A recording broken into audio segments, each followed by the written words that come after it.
Seja bem-vindo ao Seminário de Teologia e Vida Cristã Palavra da Vida. Você está em mais um curso de teologia cuja proposta é fazer alargar o seu conhecimento na área teológica, um curso descomplicado, contextualizado, provocativo, reflexivo e que faça sentido para a nossa vida cotidiana, porque entendemos que não só a construção conceitual da teologia, respeitando as correntes da teologia construída nesses quase 2000 anos, mas isso só não é suficiente. Nós pretendemos que a partir do entendimento bíblico, dos conceitos esclarecidos, nós possamos reproduzir isso em uma espiritualidade no nosso cotidiano e nas relações.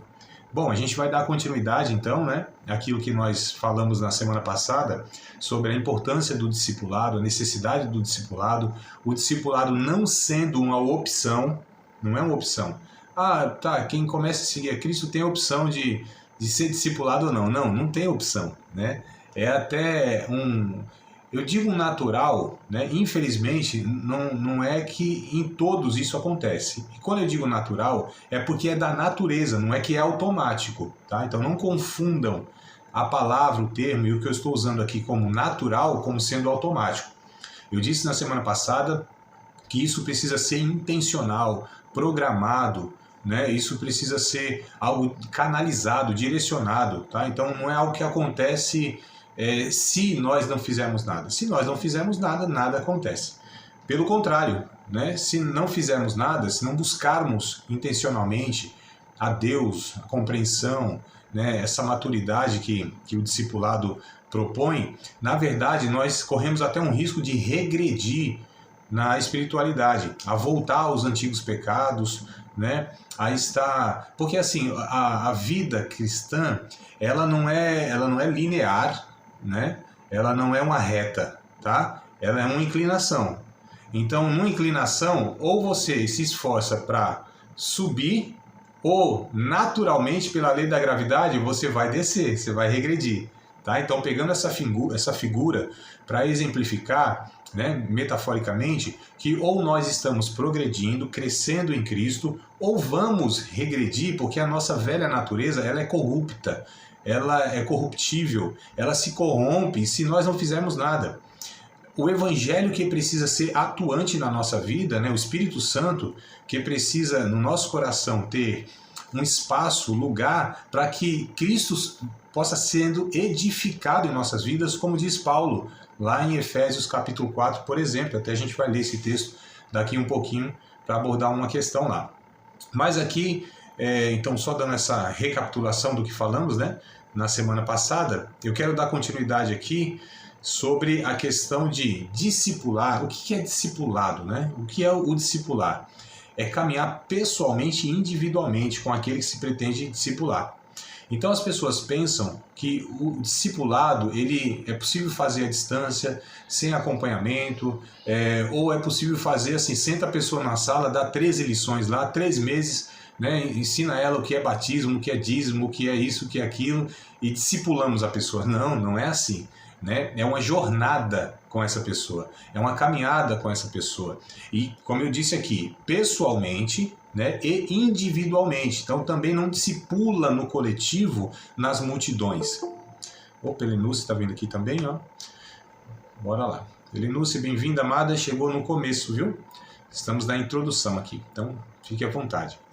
Então o discipulado é esse caminhar, né, individualmente, pessoalmente, com aquele que se pretende discipular. E quem é mais maduro, quem chegou antes na fé, é que deve, né, estar intencionalmente se aproximando daquela pessoa que está chegando na fé. Então a gente não espera que um filho discipule o pai, né, que um adolescente possa ensinar os adultos. É o contrário, esse é o processo natural, né, até da nossa convivência social. Na espiritualidade, no Evangelho, também se processa assim, né? Então aqueles que são mais maduros, aqueles que chegaram antes, aqueles que compreenderam antes, né, algumas verdades do Evangelho, aqueles que têm uma caminhada com Cristo antes, são eles que devem se aproximar e devem, inclusive, propor esse discipulado para aqueles que estão chegando, né? Não são os novos convertidos em si, porque, infelizmente, nós temos uma realidade de assim, um número absurdo de pessoas que estão no contexto de igreja há anos e elas não são discipuladas, não foram discipuladas, né? Vão aprendendo assim nos trancos e barrancos, e eu digo quando vão aprendendo, não é que necessariamente estão no caminho correto, muitas vezes vão aprendendo um bocado de coisa equivocada. Então assim, o discipulado não é só direcionado para o novo convertido. O novo convertido é uma necessidade urgente, porque ele está chegando na fé. É preciso ser retrabalhado. Tem alguns que vêm num contexto totalmente desajustado, ou muitas pessoas vêm, né? Alguns têm um privilégio tiveram lá uma família funcional, né? Onde ensinaram lá alguns valores, princípios éticos, morais, né, e etc e tal. Então eles precisam ser ajustados em algumas questões, mas a grande maioria, ou grande parte, na verdade, daqueles que vêm num contexto de igreja, que vêm para o evangelho, foram totalmente desajustados, tá? Totalmente desajustados. Oh, coisa boa aqui, estão colocando não sei o que na tela aqui que nem eu sei, mas vamos lá. Tá tudo certo aí para vocês, né, irmãos? Tá tudo certinho? Estão me ouvindo? De vez em quando aí vocês, né, falem alguma coisa, porque assim, o aluno disfarça bem. Tem uns alunos que desenvolveram a técnica de dormir de olho aberto olhando para mim. Isso aí porque às vezes Deus me dá discernimento, eu fico olhando, a bolinha do olho não mexe, e eu falo, opa, o que é isso aí? Tá arrebatado? Mas vamos lá, mas então voltando nessa questão, tá? Eu quero ler com vocês dois textos, um é em Marcos, o Evangelho segundo escreveu Marcos, capítulo 3, versos 13 e 14, para afirmar essa minha fala aqui, né, que o discípulo é caminhar pessoalmente e individualmente com aquele que se pretende discipular. Então, em Marcos, no capítulo 3, versos 13 e 14, a gente tem aqui um exemplo bom sobre isso, tá? Deixa eu procurar junto com vocês. Marcos 3, 13 e o verso 14. Diz assim, pelo menos na versão que eu tenho, né? Se tiver alguma coisa interessante para contribuir, porque a versão é diferente, fique à vontade, tá? Subindo ao monte, chamou para si os que ele quis, e vieram a ele. E nomeou 12, para que estivessem com ele, e os mandasse a pregar. Jesus, ele nos mostra, né, no início do seu ministério, que ele escolhe 12 pessoas, 12 homens, tá? Esses homens, eles caminharam com Jesus. É claro, amados, aqui não é um modelo que a gente precisa fazer de uma forma exata, mesmo porque nós não somos Jesus no estilo de vida, né, que dedicamos integralmente nossa vida a Cristo. Desculpa, nossa vida a Deus, nesse sentido de acompanhar pessoas, porque nós vivemos no capitalismo, inclusive bem acentuado, né? Nós temos nossas responsabilidades, sejam solteiros, os casados, enfim, os que têm famílias, os que não têm, mas há uma demanda, então é preciso trabalhar, é preciso, né, ter alguma atividade que se sustente. Embora Jesus, na época dele também já havia, ou sempre houve, né, mas a demanda da questão do sustento pessoal.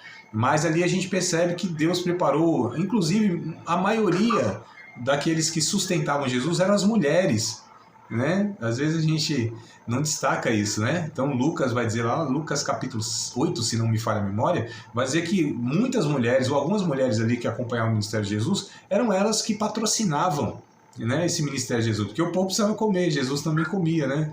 Jesus também, a percata de Jesus, na minha terra diz percata, né? A sandália de Jesus também desgastava, né? Então assim, ele precisava trocar, pelo menos de, sei lá, de ano em ano, não sei, né? Andava do jeito que ele andava, talvez até antes. Mas a questão, amados, é que Jesus, ele nos mostra o princípio, né, de escolher pessoas, poucas pessoas, eu acho que 12 é até muito, né? Jesus teve essa condição. 12 pessoas eu acho até muito, né? A gente assumir uma responsabilidade, porque assim, o discipulado, ele não tem um prazo, ele não tem uma data. Cada indivíduo, ele tem o tempo dos seus processos. Tem pessoas que pensam que ele estabelece, vamos caminhar comigo aqui 2 meses, 3 meses, 6 meses. Não é assim, amados. Tem pessoas que eu, particularmente, acompanho há anos, para não falar décadas, tá? Então tem aí, talvez aí uns 2 ou 3, lógico, não na mesma intensidade, né? Não como antes, não como no início, mas aí já tem alguns 3 ou 4 aí que 18, 20 anos, né? Eu continuo os acompanhando de alguma maneira, lógico, não na mesma demanda que tinham lá 20 anos atrás, né? Porque a verdade que a gente falou é que o discipulador deve emancipar a pessoa de si. deve caminhar com as suas próprias pernas. Mas a amizade foi se desenvolvendo, que até hoje nós temos contato e de vez em quando compartilham algumas coisas comigo. Então, assim, claro, o discipulado mais urgente, estrutural, isso foi feito há tempos atrás. Não me lembro porque eu não conto essas coisas. Elas não são para mim tão significativas, né? Essa questão de tanto tempo com um, tanto tempo com outro. Isso aí para mim, eu não conto o tempo. O tempo para mim ele não é importante. Eu digo assim, para eu contabilizá-lo. Eu tô com essa pessoa, porque senão às vezes vai gerando uma frustração, né? Eu tô com essa pessoa aqui 1 ano, parece que não muda nada, parece que não aprendeu, parece que não entendeu, parece que não absorveu, né? Não, senão a gente vai, às vezes, colocando essa questão mesmo de prazos, e aí vai frustrando, né? Então a gente não pode trabalhar com essa questão de tempo. A gente não pode entender que as pessoas, elas respondem da mesma maneira, né? Então cada uma tem o seu tempo, cada uma tem o seu tempo de processamento sobre as questões da sua vida. Então, quando uma pessoa se disponibiliza a discipular outra, aquilo não tem prazo, né? Então, a primeira coisa que eu falo para a pessoa, eu estou disposto a caminhar contigo o tempo que for necessário. Essa pessoa talvez não faz ideia do que eu estou falando, mas eu faço a absoluta ideia do que eu estou falando, porque eu sei que pode ser anos, e não tem problema, é isso minha disposição. Essa deve ser a nossa disposição. Eu sei que hoje em dia, amados, como a gente está numa geração das coisas mais fáceis, onde a gente não quer se sujeitar a processos, onde os processos não são bem-vindos, onde o número, né, é reduzido, ele não é bem visto, porque o sucesso da vida é constituído em números, é constituído sempre nessa questão de volume, é constituído sempre na questão da rapidez, né? Então, assim, você quer ver uma coisa bem sucedida aos olhos dos homens? Aquilo que é feito com baixo custo, né, sem muito esforço e rápido. Isso aqui é o sucesso do mercado, né? Só que Jesus disse o contrário. Aquilo que é feito com pouco esforço, baixo custo e rápido, quando vem chuva, quando vem vento, quando vem água, desmorona. Agora sim, Jesus disse que quando você gasta, porque você está cavando na rocha, você é mais demorado, né? Aquilo dá mais trabalho. É isso que é a construção que vai trazer a sustentabilidade para aquela empreitada. Então, assim, a gente não pode ir com essa mentalidade de que a gente vai discipular um monte, né? Essa ilusão de que o pregador ungido por Deus é aquele que prega para muitas pessoas.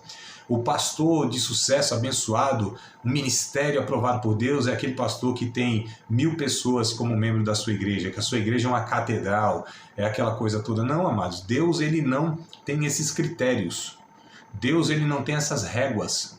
Essas são, na verdade, desejos humanos, muitas vezes de vaidade, não é? Então, assim, quanto vale, amados, o discipulado, a estruturação de uma pessoa? Quanto vale isso? Não tem preço. Isso, eu fico pensando, porque a gente sempre lê os livros, vê a história de grandes homens de Deus que pregaram para multidões, né? Deus usou para fazer coisas extraordinárias, alterar muitas vezes sociedade, enfim.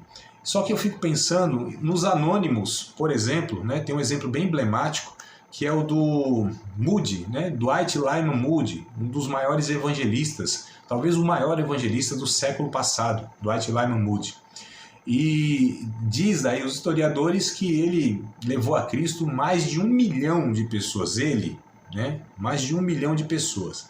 Só que eu fico pensando na pessoa que ganhou Moody para Cristo, né? Que a sua biografia diz, né? Foi um sapateiro muito simples, um cara muito simples, foi lá e evangelizou Moody.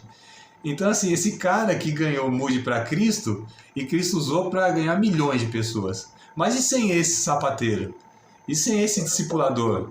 E sem esse que levou Moody a Cristo? Né? Então, muitas vezes, aí a gente fala assim, tá, mas qual foi mais relevante no reino de Deus? Qual foi mais importante no reino de Deus? Aí, na nossa visão humana, a gente fala Moody. Só que aos olhos de Deus, igualmente os dois foram. Porque sem o sapateiro, talvez não existiria Moody, né? Então a gente precisa ter essas visões, amados, espirituais, que não contabiliza, que não vê, sabe, resultados aparentes, rápidos e numerosos. Um ser humano, ele é de um valor inestimável. Quando a gente vê Jesus falando talvez as verdades mais profundas, né? Jesus falou diversas verdades marcantes em diversas ocasiões, mas talvez algumas mais profundas foi para um indivíduo. Né? Então a gente vê capítulo 3 de João, por exemplo, Nicodemos, sobre o nascer de novo. Fala sobre quem ele era, o próprio Cristo, né?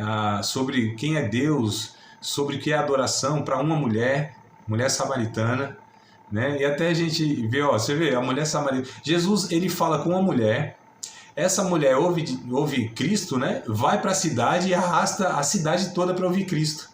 Então Jesus não foi lá e ganhou toda a cidade, Jesus ganhou a mulher, evangelizou a mulher que foi depois e arrastou a cidade toda para falar do Cristo, né?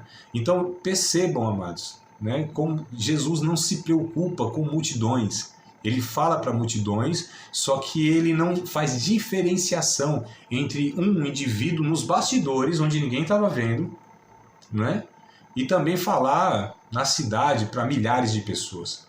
Jesus não tem essas diferenciações e nós não devemos ter também. Nós não devemos selecionar, eu acho que eu falei na aula passada isso, né? A gente não escolhe quem a gente vai discipular. Nós discipulamos aqueles que estão ao nosso alcance, aqueles que Jesus trouxer até nós, aqueles a que os nossos olhos forem abertos, né, para a demanda daquele que a gente está enxergando. Então é isso que a gente deve fazer, amados. Uma pessoa, para nós, é de um valor inestimável. E como eu disse, não há o discipular não se dá na multidão, né? A pregação, ela não é o discipulado em si. Ela é um acessório do discipulado, só que o discipulado se dá individualmente e pessoalmente, que é o que eu estou destacando aqui. O último texto para esse ponto que eu li, que é em Lucas 6 e 13, né? Só para a gente confirmar aqui, biblicamente, a fala que o discipular é caminhar pessoalmente e individualmente, né? Com aquilo que se pretende discipular. Em Lucas, no capítulo 6, versículos de número 13, diz o seguinte: E quando já era dia, chegou a si os seus discípulos e escolheu 12 deles, a quem também deu o nome de apóstolos. Então veja bem, é uma passagem, ela é paralela, né? Aquela que nós vemos em Marcos e essa em Lucas. É uma passagem paralela, ou seja, diz respeito à mesma ocasião, tá? Só que é interessante aqui que Jesus chama esses 12, dá o nome para eles de apóstolos, de enviados, né? Apóstolo nada mais é do que enviados, amados. Hoje, infelizmente, né, tem um título de vaidade. Quando o cara pensa que pastor não é muita coisa, né, o título, aí ele quer o de apóstolo, né? Então essa é uma onda apostólica que já faz uns 20 e poucos anos no Brasil, né? Porque antes o líder evangélico ele se contentava com o título de pastor. Mas parece que foi ficando assim meio chinfrim, né? Meio mequetrefe, meio zoado, como diz a teologia refinada, né? Meio assim, sabe? Não vale muito, é inferior, não apóstolo, né? Mas não tem nada a ver com o que a Bíblia ensina do que é o apostolado, é o enviado mesmo, né? Aqui, lógico, os 12 apóstolos, eles são um colégio apostólico diferenciado, né? Mas a Bíblia vai falar sobre ministério de apóstolos, por exemplo, lá em Efésios capítulo 4, versículo de número 11, vai falar sobre os apóstolos como ministério, não como os 12, que são esses enviados mesmo, né? O que nós chamamos de missionários, na verdade, tá? Então os apóstolos, biblicamente falando, doutrinariamente falando, não tem nada a ver com essas pessoas que assumem os títulos, que às vezes dirigem igreja, né? E tal, não tem nada a ver, tá? Então é um título de vaidade que estão assumindo, mas biblicamente o apóstolo é o missionário, é o que hoje nós chamamos de missionário. Só que são aqueles enviados. Os missionários especificamente são enviados em contextos mais complexos, mais distantes, mas todos nós, como discípulos de Cristo, somos também enviados de alguma maneira, seja na questão da localidade, seja na questão entre a família, né, entre a vizinhança, no trabalho, nós somos enviados. Os discípulos, por natureza, eles caminham. Vocês lembram que eu li com vocês Mateus capítulo 28, versos 19 e 20 na aula passada? Não sei quem, né, leu, quem lembra, mas eu li esse texto, que Jesus diz o seguinte, ó: e quando vocês forem, façam discípulos de todas as nações, né? Então o interessante e o destaque, a ordem não é ir, é fazer discípulos. Por quê? Porque o ir é natural do discípulo, porque o discípulo é aquele que segue alguém. Então, se ele segue alguém, ele é discípulo, ele está caminhando, está em movimento. Nós estamos indo em todo momento em algum lugar. E quando nós vamos a algum lugar, né, como eu já disse para vocês aqui, em tom de brincadeira, mas é uma verdade, e é uma verdade, eu tento assumir isso para a minha vida. Por exemplo, nós não vamos na padaria para comprar pão, né? Vocês já me ouviram falar isso, acho que um monte de vezes, né? A gente não vai na padaria para comprar pão. Então, assim, um discípulo de Cristo achar que vai na padaria para comprar pão está totalmente equivocado. Eu não vou no açougue para comprar carne. Também não tem condição de eu pensar um negócio desse sendo discípulo de Cristo. Eu vou no açougue fazer o quê? Comprar carne? Que absurdo. Eu vou no açougue para me encontrar com o açougueiro. Eu vou na padaria para me encontrar com o padeiro. Já que eu estou lá na padaria, me encontrando com o padeiro, aí eu peço pão. Né? O pão é um pretexto, na verdade. Tá certo? A carne é um pretexto, amado. Eu quero me encontrar com as pessoas. Nós devemos ter isso dessa perspectiva. Eu vou num restaurante não é só para comer uma boa comida. É para saber o nome do garçom, que muitas vezes as pessoas pensam que é um inexistente. Não olha no rosto, não agradece, não se preocupa em saber o nome. Não é? E às vezes está o crachazinho lá do cara. Só que nem assim a gente tem o esforço de chamá-lo pelo nome, né? Então, quando eu chego no estabelecimento, já procuro saber o nome de quem está me atendendo, irmão. Seja pelo brochinho, ou eu pergunto, se não tiver, qual é o teu nome? Né? Um tempinho atrás, uns meses atrás, aqui indo para Jacaraípe, o pessoal que é daqui sabe onde é. E aí parei no posto, né? Dei um bom dia lá para a frentista, perguntei o nome dela. Eu acho que ela estranhou tanto, né? Que ela olhou para mim assim, deve estar passando a cantada em mim, que daqui a pouco pede meu WhatsApp. Não, eu só queria saber o nome mesmo, né? Porque é uma pessoa, é um indivíduo que está ali na frente, né? A gente tem que tratar como tal. E nessa oportunidade de nos relacionarmos, amados, o discipulado é essencialmente relacional, né? E o relacionamento, de fato, como aquele que se interessa profundamente pelo outro. Foi o que disse no início, não, desculpa, é que eu estou confundindo as coisas. Foi no curso de segunda-feira, aconselhamento pastoral, né, que eu comecei o curso falando isso. A matéria, melhor dizendo, que quem aconselha deve ter um interesse profundo pelo ser humano, um amor profundo pelo ser humano. Isso deve ser a nossa disposição, interesse profundo pelo ser humano. Não é qual ser humano, é ser humano, sendo a imagem e semelhança de Cristo. E eu o considero já como irmão. Até na evangelização. Porque o que a gente faz? A gente foi ensinado o quê? Primeiro evangeliza, leva a Cristo, depois a gente chama de irmão, né? Ah, não. Para mim já é um irmão. Inclusive eu conheço o pai dele, eu só vim anunciar para ele que ele não conhece o pai dele, mas eu conheço. Então para mim já é um irmão, já é uma irmã. Né? Eu não vou, depois dela aceitar Jesus, de considerá-lo um irmão ou uma irmã. Não, já é ela que não sabe. Mas eu conheço inclusive o pai dela. E vim apresentar para ela o pai dela, que é o meu pai. Então é tudo da mesma família. Só que a gente parece que não tem, amados, sabe? Religiosamente a gente foi doutrinado a fazer essas divisões, né? Que elas são prejudiciais porque a gente já parte num relacionamento já distanciado.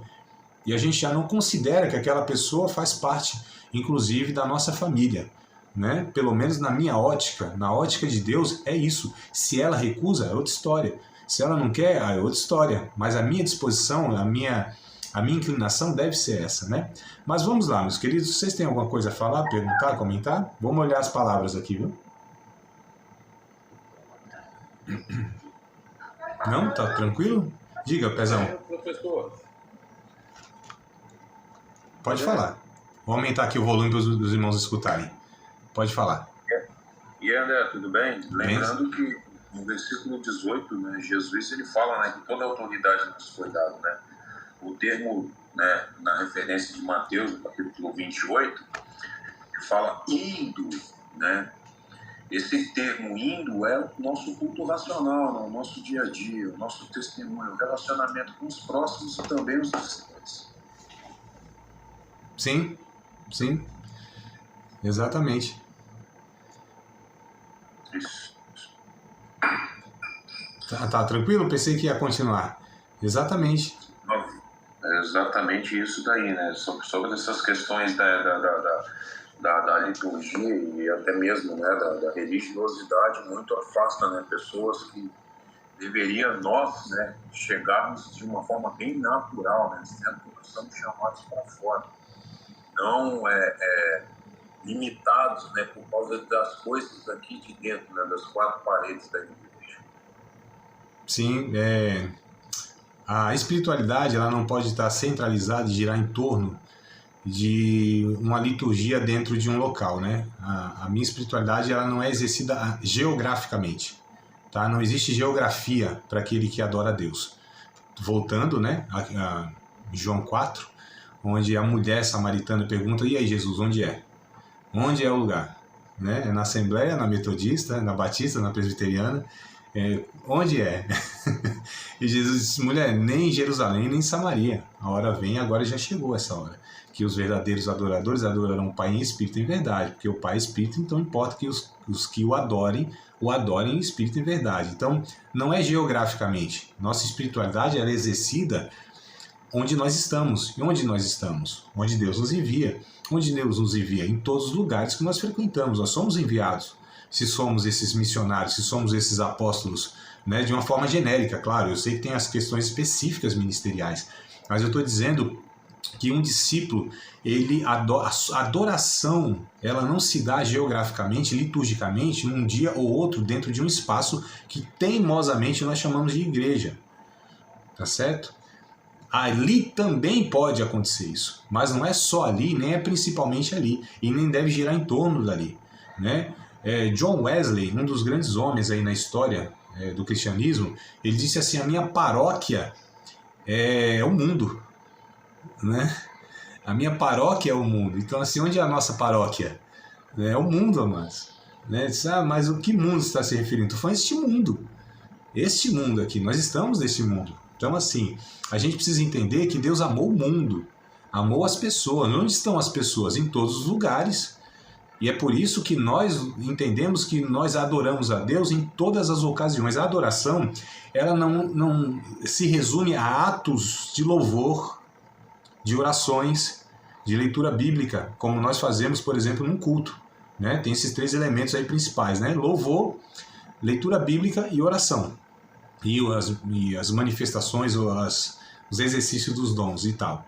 Então, assim, isso não é adoração. Quer dizer, também é, mas não é nem o principal.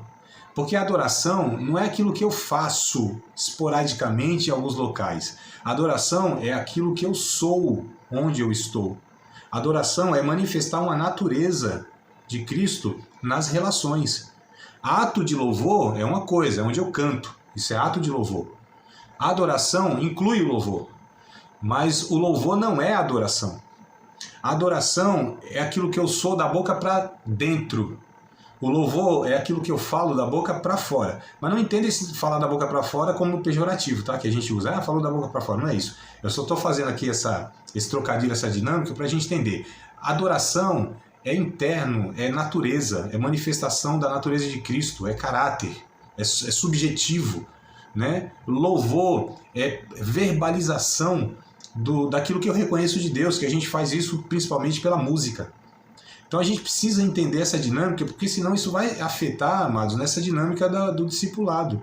Né? E aí a gente vai ensinar, inclusive, equivocadamente aquilo que a gente abraçou para nós. É muito complicado. É por isso que quem discipula precisa ter uma certa maturidade das verdades, da realidade, da espiritualidade. Tá tudo rimando aqui, né? Daqui a pouco sai um rap aqui, Adriano. Então, olha só, a gente precisa ter, amados, sabe? Porque senão a gente vai fazer o quê?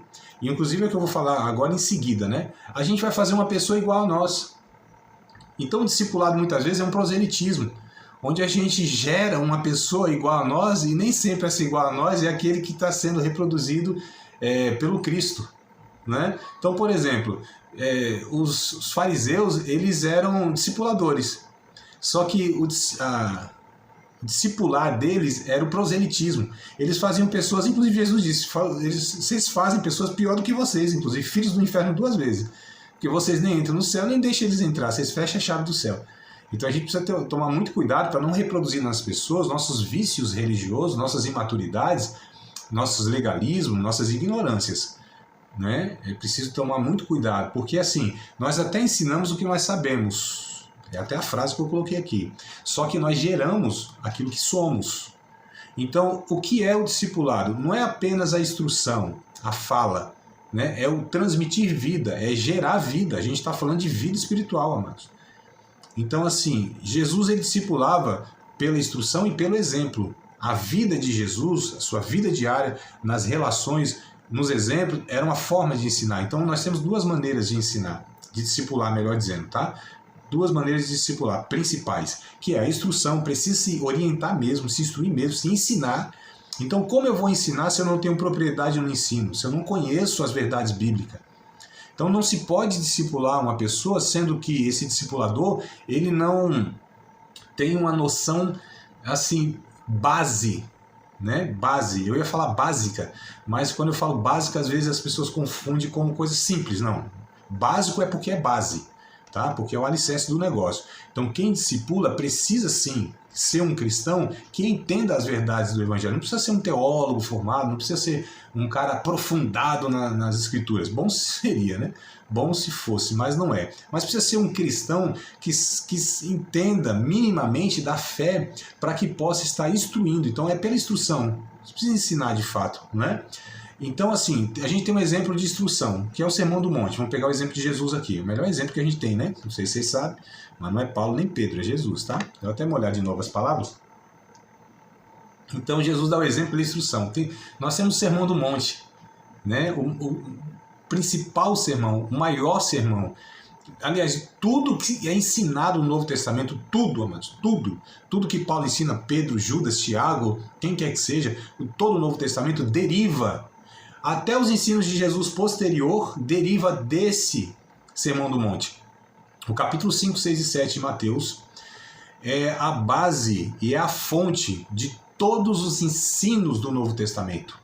Olha a importância de nós conhecermos aqui o que é ensinado no Sermão do Monte, como eu falei, que está no capítulo 5, 6 e 7 de Mateus. Tá? Esses 3 capítulos de respeito a uma fala de Jesus, a um ensino de Jesus. Você lê o capítulo 5, lá verso 1, vai falar que Jesus se assentou no monte, começou a falar, e lá no capítulo 7, no finalzinho, agora não lembro o versículo, se é 38, 48, alguma coisa assim, vai dizer, acabando ele esse discurso. Então ele começa no capítulo 5, verso 1, e acaba no final do capítulo 7. É o Sermão do Monte. Jesus ali ensina sobre a vida cristã, os valores, os princípios. Então ele instrui, irmãos, ele domina, ele está orientando, ele está trazendo as verdades, tá certo? E aí, lá em João capítulo 13, verso 1 ao 15, ele ensina pelo exemplo, né? Com a humanidade e serviço. Olha só que interessante. Com a sua humanidade e com o serviço, ele lava os pés dos discípulos. Quando ele faz aquilo, ele diz assim, vocês viram o que eu fiz? Eu dei o exemplo para vocês. Agora vocês devem fazer uns com os outros. Então Jesus, ele não estava apenas ensinando pela fala, ele estava pelo exemplo, pela sua vida. Tem pessoas que a única Bíblia que elas terão acesso em suas vidas somos nós, amados. Tem pessoas que talvez elas não terão tanta oportunidade, ou pelo menos não terão condições de ouvir a Bíblia. Aliás, elas ouvem a Bíblia posterior de conhecer um discípulo de Cristo. Porque você conhece a Bíblia por um discípulo. Aí o discípulo depois leva a pessoa a Cristo, aí vai ensinar a Bíblia. A gente quer ensinar a Bíblia desassociada de um testemunho. Não dá. Isso não tem consistência. Tem uma frase que é assim, uma pessoa disse para outra, né? Uma pessoa que estava sendo evangelizada disse para outra, disse assim, olha, o que você faz, quem você é, soa tão alto nos meus ouvidos que eu não consigo ouvir o que você fala. A pessoa pregava, ensinava até que razoavelmente, mas a vida não condizia com aquilo. E eu não estou falando de perfeição, estou falando de sinceridade, amados. De honestidade naquilo que proferimos, que falamos. As pessoas precisam ver em nós uma honestidade, uma verdade, uma sinceridade, um desejo tal de servir a Cristo, que ainda que enxergue os nossos defeitos não nos descaracterizam, não nos desabonam em falar do Cristo. Porque, inclusive, nós somos essas pessoas falhas, porém que amamos a Deus. Então, assim, hipocrisia não cabe naquele que vai discipular, um cristão. A gente precisa ter, de fato, um testemunho mínimo de uma vontade, um desejo enorme. Alguns irmãos, né, perguntam para mim, professor, você vive tudo que prega? Eu disse, claro que não. Você está pensando o quê? Que o evangelho ele é tão limitado assim que eu consigo manifestar a plenitude dele? Não. Só que vocês alunos, os irmãos que me conhecem, que caminham comigo, devem enxergar em mim um desejo verdadeiro, sincero de servir a Cristo, mesmo com os tropeços, mesmo com as falhas, mesmo com os pecados. Porque não deixa de ser exemplo uma pessoa que erra. Porque até pelo erro, né, o comportamento que se tem a partir do erro, isso também é exemplo. A gente vê Davi. Davi deixou de ser um exemplo para nós, amados? Está lá na Bíblia, talvez seja o maior exemplo que a gente tem da graça de Deus. O próprio Deus disse: esse é um homem segundo o meu coração. E Deus falou isso o quê? Não sabendo que Davi ia cometer? Claro que não, inclusive está escrito depois, né? Então olha que coisa interessante. Só que Davi, mediante ao arrependimento, ao pecado gritante, horrível, pensar no pecado daquele, assim, para um servo de Deus, um homicídio após um adultério, né? Coisa horrível. Mas ele deixou de ser um discípulo de Cristo, melhor dizendo, um servo de Deus? Deixou de ser um exemplo para nós, sabe, de uma pessoa sincera, honesta? Claro que não. Inclusive, depois desse pecado, tem 2 salmos assim fantásticos. Um é o 32, se não me falha a memória, e o outro é o 51. Esses 2 salmos que Davi escreve após o seu pecado, o primeiro, o 32, até vocês me ajudem aí, estou falando de memória aqui. Ele vai dizer o seguinte, ele vai relatar o período que ele ficou com seu pecado encoberto, né? Então, ó, escondeu o pecado lá. O cara também não foi fácil assim não. Se Deus não enviou Natan lá para revelar o pecadão dele lá, ele estava talvez até hoje. Mas assim, ser humano, né? Nenhuma novidade. Só que ele não deixou de ser exemplo. Só que ele fala do sentimento dele nesse período. Alguns estudiosos dizem que foi um período de quase 1 ano que ele ficou ali com o pecado encoberto, até que Deus usou Natan e tal. E só que ele fala: eu não dormia direito. A sensação da minha alma era como um deserto em sequidão. Os meus ossos parece que eles iam se esfarelar. Estou aqui contextualizando, né? Numa linguagem mais simples. Então, assim, um sentimento de angústia, de tristeza, sabe? Ele ficou mal. Não é esses cara de pau, né, que peca e não sente nada. O grande problema, amados, dos caras que pecam não é o pecado dos caras, é a hipocrisia. É o não arrependimento, né? Essa parece que não foi nada. O discípulo de Cristo verdadeiro, nascido de novo, ele não está isento de pecar. Pelo contrário, é impossível que ele não peque. Tem alguns pecados que são complicados demais. Só que nesses pecados há uma angústia, há uma tristeza. A gente não consegue nem pecar direito. A gente não presta nem para pecar mais. Porque assim, o Espírito Santo, ele traz uma angústia, uma tristeza tão grande na nossa alma, que a gente precisa resolver aquilo. O servo de Deus, a serva de Deus, que peca, ele tem que resolver aquele negócio. Porque dentro dele há um ser chamado Santo, que é o Espírito de Cristo. Há uma nova natureza, que já não é mais o estilo de vida, o pecado na sua vida. É um acidente, mas não pode ser um hábito. Sabe? Uma forma de viver. É por isso que há diferença entre quem peca e quem peca.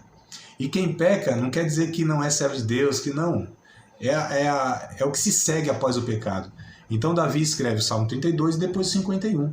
O 51, ele mostra que ele não estava preocupado com a fama dele, com a igreja que ele dirigia, com o que iam pensar dele, se ia perder a função de pastor, de pregador. Ele não estava preocupado com as agendas dele que ia fracassar. Ele não queria saber nada disso. Ele disse: Senhor, o Senhor me mantém no espírito reto, torna a dar-me a alegria da salvação.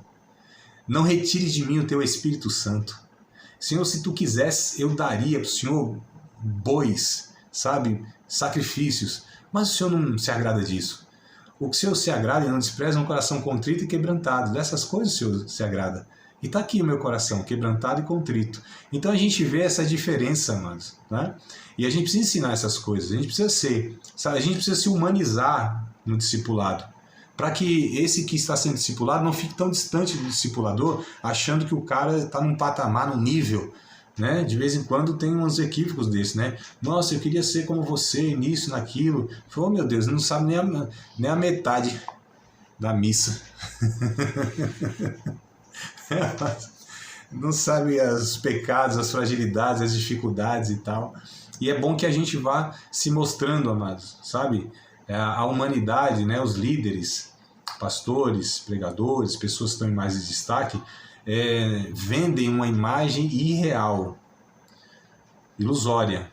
Isso é muito complicado porque gera nas pessoas uma frustração muito grande. E quando essas pessoas pecam, inclusive, elas não são nem tratadas com misericórdia, porque se colocaram num patamar tão acima, né? E aí arrasta, quando elas pecam, arrasta com elas também um monte de gente, né?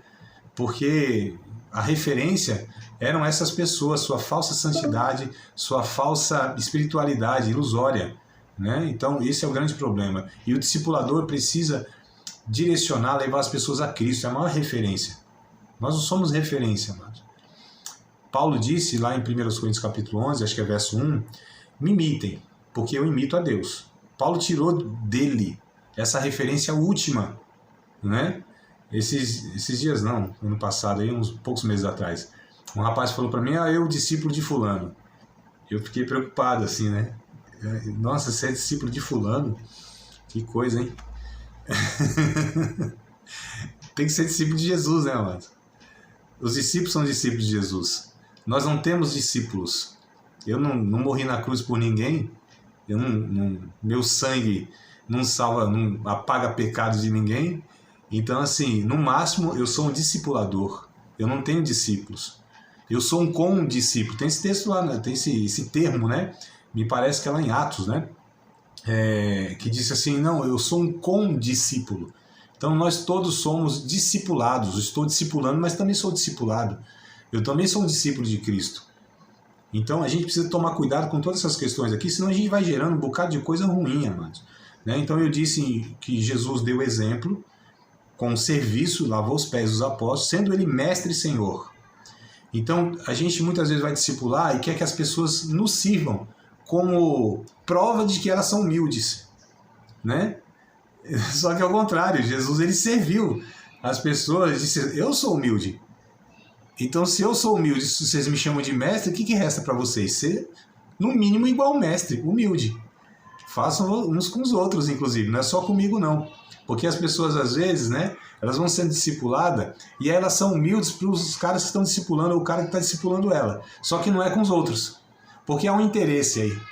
Há uma relação de interesse, né? Então, assim, para mim não tem virtude nenhuma quando as pessoas muitas vezes servem o pastor, o líder, quem quer que seja, né? Relação de interesse de alguma forma. Agora, nos bastidores, quando é um igual ou um inferior, né, que as pessoas nem consideram os outros inferiores a eles, e Paulo disse isso em Filipenses, né? Vocês devem sim considerar uns aos outros superiores a vocês mesmos, né? Tome o exemplo de Cristo, que sendo em forma de Deus, não teve por usurpação ser igual a Deus, antes aniquilou-se a si mesmo, foi achado na forma de servo, e sendo achado em forma de servo, ele se humilhou, sendo obediente até a morte e morte de cruz, pelo que Deus o exaltou soberanamente, lhe deu um nome que está sobre todo nome, e aquela coisa toda lá que está escrito. Mas o interessante é que Jesus dá o exemplo, Jesus, ele mostra como deve fazer e fala, façam uns com os outros. Ele não disse, faça comigo, lave os meus pés.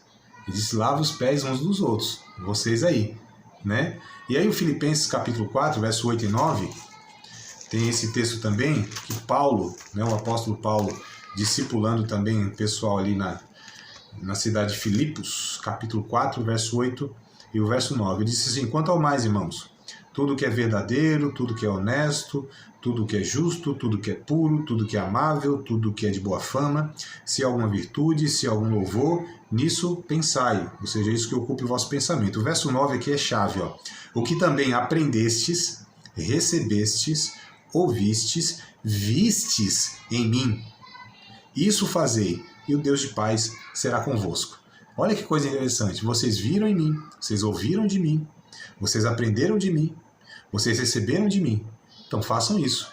Olha como Paulo aqui ensinou, pela fala, pelo exemplo, pela vida em si, pelo estilo de vida. Então nós temos eficácia no discipulado quando nós instruímos pela palavra, quando nós ratificamos o que instruímos pela palavra com a vida. Seja no acerto, seja no erro. Tá certo, mano? Seja no acerto ou seja no erro, que pelo erro também se ensina. É claro que não é a melhor maneira, mas o processo, infelizmente, dos seres humanos falhos também é pedagógico. O erro é pedagogia. Para quem está no processo de discipulado, o erro é pedagógico. Para quem está no processo de discipulado, todas as coisas contribuem, amados, para que eles são chamados por Deus, pelo seu decreto. Vou participar de mais uma aula de um dos nossos cursos, Seminário de Teologia, Vida Cristã, Palavra da Vida. Espero que tenha te abençoado, não só alargado o seu conhecimento teológico, mas que tenha também atingido o teu coração para que você possa, a cada dia mais, reproduzir a vida de Deus nas suas relações cotidianas. Se você ainda não é aluno oficial de um dos nossos cursos, se inscreva aqui no contato que vai aparecer do WhatsApp. Também nos siga nas redes sociais, se inscreva no nosso canal, compartilhe à vontade e Deus